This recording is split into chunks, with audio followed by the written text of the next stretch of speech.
শিক্ষকতা একটি মহান পেশা।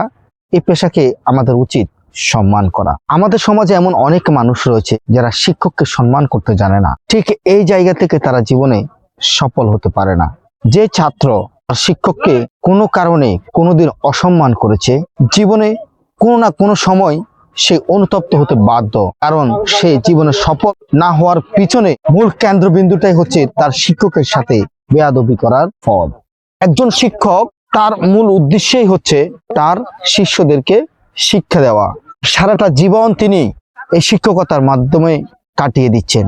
এই শিক্ষকের হাতে আপনি যেমন শিক্ষা লাভ করেছেন, ঠিকই তেমনি আগামী প্রজন্মে আপনার সন্তান যখন আসবে সেও এই শিক্ষকের হাতেই জ্ঞান অর্জন করবে। আবার এই শিক্ষকের হাতেই অনেকে মন্ত্রী হচ্ছে, অনেকে সচিব হচ্ছে, অনেকে জজ হচ্ছে, ডাক্তার হচ্ছে, বিমানের পাইলট হচ্ছে, আবার অনেকে দিন মজুরি কাজ করতেছে। কিন্তু শিক্ষক তার জায়গায় রয়েছে। আপনাকে আজ যে একটি বর্ণ শিখিয়েছে সেও আপনার গুরু, কিন্তু আপনার সফলতার চরম শিখরে পৌঁছে যাওয়ার পরে যদি আপনার গুরুকে ভুলে যান, আপনার শিক্ষককে ভুলে যান, সেটা আপনার জন্য চরম বেয়াদবি। আপনার মধ্যে বোধটা কাজ করতে হবে যে আমি তো তার থেকেই শিখেছি, আমি তো তার থেকে আমার হাতে খড়িটা নিয়েছি। সেটা হোক শিক্ষা জীবন, হোক অনলাইন জীবন, হোক অন্য কোনো সাইডে। কারো থেকে একটা কিছু শিখা মানেই আপনি তার শিষ্য।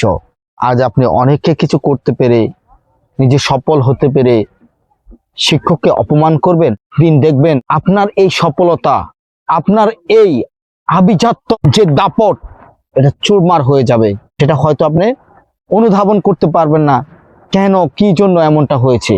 সেদিন আমার এই কথাটা মনে রাখবেন এবং বুকের মধ্যে হাত দিয়ে চোখ দুটো বন্ধ করে উপলব্ধি করবেন যে ওই ভাই তো এভাবেই বলেছিল।